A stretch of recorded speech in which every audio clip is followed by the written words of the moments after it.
Hi, my name is Stephanie, and today I wanted to share some thoughts I had about a video created by the Right Opinion on Girl Defined.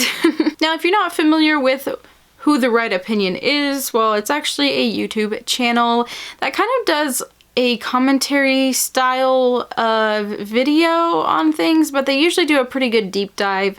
They use different editors, and these editors will show like clips and different things. Very good quality. I really enjoy the Right Opinions channel. Now, again, if you're not familiar with them, I do suggest if you don't like profanity or anything like that, you might not be the biggest fan, but I don't think in general that he goes over the top with it or anything like that.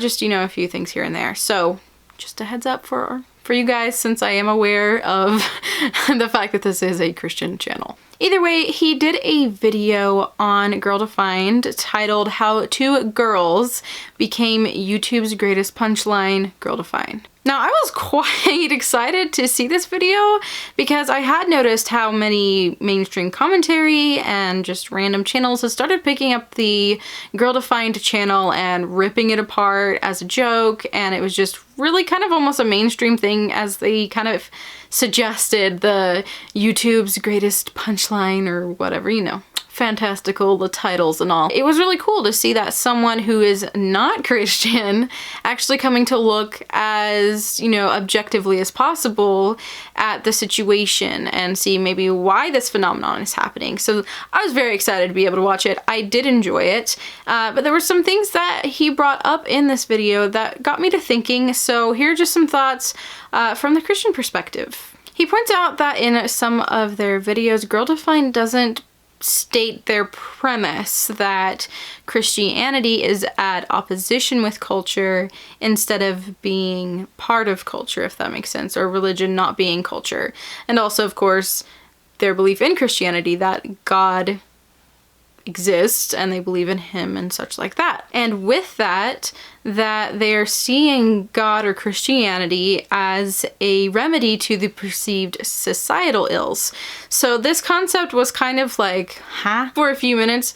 But basically what's happening here is what he's saying is a lot of people see these perceived societal ills, and that's, he was saying, you know, I'm kind of agreeing with what they're saying, and then they come to the conclusion, God, and then it seems kind of confusing to the person who doesn't understand that premise there. So sometimes some of the things that they say, he was saying, can seem really bizarre to someone who doesn't understand that they don't perceive society as congruent with Christianity. So Girl Defined, coming from this perspective, kind of gives them that air of absoluteness in a situation where a lot of people in our culture would approach it with the whole, you know, well, maybe conditionality. It's a gray area where they might kind of see things as black and white. So to some people that might come across as very uppity, self-important, etc., which really Girl Defined has been accused of even in the Christian arena on YouTube. So he was just kind of pointing those things out. Basically, what makes them easy to mock, so you don't really feel bad about mocking them, right? There's another part that he pointed out that I noticed but maybe couldn't put into words the way he did, was that society doesn't see a lot of the things that Girl Defined seems to see as bad. And I think this also comes from the point of view of what society sees as a sin. So when you say you've sinned, a lot of mainstream people who aren't really into Christianity or into any religion might see a sin as something that's like illegal, that you can be sent to jail for, something that a general society might feel you should be condemned to hell for, whereas Christianity doesn't see sin as that, where things like white lies are still sin. So when they say things like struggling with porn, a lot of people find that funny because they don't see porn as a bad thing. And then Girl Defined is over here saying people struggle with it. So they think that's hilarious because they're like, oh no, porn, oh. The problem is that Girl Defined is made for a particular audience, And this is an audience that I don't think that these commentators and these reaction YouTubers understand exists. So typically society doesn't see things like lust and porn as bad things. They don't think it's really that big of a deal, and so they find it kind of amusing that Girl Defined focuses so much on that. Now again, I've commented on a Girl Defined before in like 2 different videos beforehand, so I can agree that they do seem to have like an abnormal amount of focus on things like purity, lust, pornography, stuff like that. That seems to be like a really big deal for them. Modesty, I feel like they have a different definition of modesty than even I do. Like, I don't even know that the clothes I'm wearing right now is just a v-neck t-shirt. I don't know if that's okay because you can see my flabby arms. I don't know what the rules are. But at the same time, I think what people don't understand is that there are people who do struggle because they don't want to be in that kind of situation. The whole thing where, you know, society and religion are not together and they're not equal, that concept is quite pivotal to Girl Defined's perspective, and actually a lot of Christians. A lot of these commentary and reaction channels try to say, oh, we're not making fun of Christianity, we're just making fun of Girl Defined. Well, sometimes you really are just making fun of Christianity and you don't realize it. So a lot of Christians do want to please God, and they do want to live with a clean conscience and they do want to feel like they are living a righteous and holy life. And part of that might make people more sensitive to what we would consider darkness or evil or wickedness or sin or whatnot than a society that doesn't believe in a God, that doesn't feel like pornography or lust is really that bad of a thing because you haven't murdered somebody, you haven't cheated on your wife, or even that's not that big of a deal. Like, yeah, it's bad, you shouldn't have done it. That's how they, you know, seem to see it, but, you know, you didn't kill anybody, we're fine. You didn't, you know, break the law, you're fine. But Christians don't see it that way. Christians are really supposed to be looking at the heart of the matter. So things like lust and pornography and such not can lead to other situations. Love and lust really tends to lead to a lot of crimes in the first place. And a lot of people don't want to be stuck in situations where they have to do porn when they're in a relationship with someone. Countless girls are affected by their boyfriends not being able to give up porn, or married people and the whole porn situation, and feeling like they're not loved and they're not good enough. And is it really funny that people don't want to live with that in their life? I think it's kind of weird that people feel so comfortable laughing at people deciding not to cause pain in their lives or the relationships with other people or relationship with God. And I get it, if you don't believe that there's a God, that might be a weird concept to you, but even the level of what lust leads to and how that hurts you and other people, that they don't take that into consideration, I guess is what I'm saying.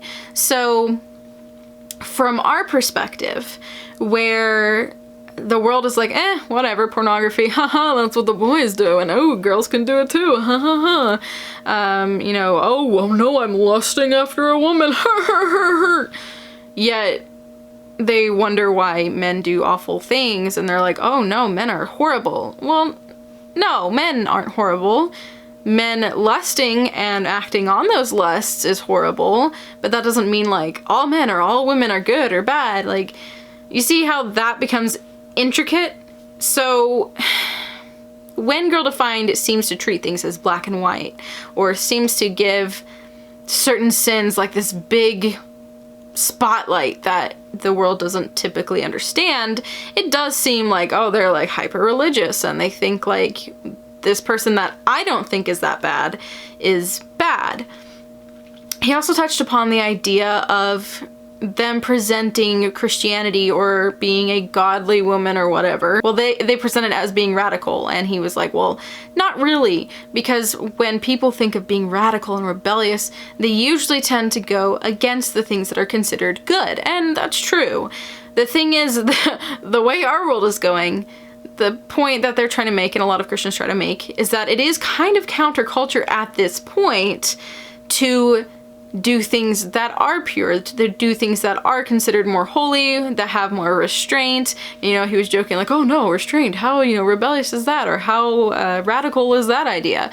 But if you really look around our world, it kind of is a radical idea. Maybe that it's put into practice.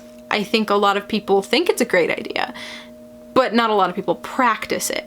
So I don't know, it's just some thoughts that he kind of brought up. I'm going off script, so I'm sorry if my brain isn't doing the things. It's funny because some of you tell me that I'm like, oh, so articulate and I express my ideas well. That's because I write it all out. And I try to basically follow my thoughts that are written because I express myself better in writing than I do in out loud. So now you're dealing with the me that's just using my brain and that's it, and that's usually not a good situation. So I'm sorry if this video is a little on the messy side. At the end of the day, what I'm trying to say is that I think that people are forgetting that they do have an audience. It's not just them trying to convert all these children and all these young people to being the defined girl that they see, but they're more usually and trying to give advice to girls who are seeking advice that is considered godly. There are girls writing in saying that they're struggling with pornography, they're struggling with lust, because that bothers them, because they don't know what to do in that situation and they're looking for freedom from that. And I think that laughing at those people isn't okay. Like, you can't say you're not making fun of Christianity and then make fun of Christianity. Like, yeah, there are some things Girl Defined does that's a little weird. Sometimes they're a little obsessive with the idea of purity. Sometimes they like pick certain things and like really focus on them. But once you move past that and you're making fun of people not wanting to do pornography, when you're making fun of people actually wanting to live a life where their conscience feels free and they don't feel bad, and they know that what they're doing is honoring to God and it's not messing with their relationships and stuff like that. Like, do you understand what I'm trying to say? I don't know. I'm sorry, I'm really off script right now. Another thing that he was talking about was the concept of Girl Defined kind of dictating people's behaviors, and really just religion and dictating behaviors. And I think that's a weird kind of thing, because it is true. A lot of religions, the focus is to work on, you know, the behaviors that people do, but I think that's what makes Christianity so unique, is that God is always focused on the heart. So there's been situations in the Bible where people have been instructed by God to do things that don't make sense, to do things that might not normally be within the law. And people are like, well, that's confusing. Aren't we supposed to just be doing these actions or whatever that are pleasing? No. There are a lot of things where God was like, I don't care if you do that, because in fact, I don't want, for example, your sin offerings. I don't want your offerings because you don't even care. That's the thing about God, is he doesn't really care that much about your behavior, your action. He cares more about your heart. And where your heart stands, that's where your actions and your behaviors stem from, if that makes sense. So someone whose heart is right isn't going to go out and commit all these horrible crimes, right? And the more you get into things, the more you see how intricate it is, how important and pivotal it is, where your heart is, and beyond your intentions. And sometimes we get hurt, and that stuff influences how we treat other people. And so addressing the heart issues, addressing the things that caused hurt, those things cause transformation in behavior, but the Bible isn't really about the behavior. So when people get it wrong really with religion, is that idea of controlling how people think or controlling how people act. But God isn't really, he doesn't really care about that. He's looking at the heart, and the heart influences your behavior. So thou shalt not kill. Obviously that's a bad idea. Duh, that hurts people. But can we look into the heart of why you would have wanted to kill your brother in the first place? Can you let go of that hatred of your brother regardless of what he may or may not have done to you? that's kind of the idea of Christianity, and something I just kind of was thinking about when he kept on talking about behaviors and religion and stuff like that. Anyway, I'm sorry, again, I really went off script. I am kind of mad at myself for that because I did take time to write out what I was thinking, but you know what? Sometimes I just feel like talking. So here we are. Anyway, I hope that you enjoyed this video. If you did, go ahead and give it a thumbs up and let me know your thoughts about this in the comments below. If you saw the Right Opinions video, what your thoughts are on it and what your thoughts are on basically my rambling today. Let me know in the comments below. If you'd like to hear Christian related topics from me, you should probably hit that subscribe button. I upload Christian related things to this channel every Saturday at 4 p.m. Central Standard Time to the best of my ability. I hope that you're having a wonderful week and see me in my next video. Bye!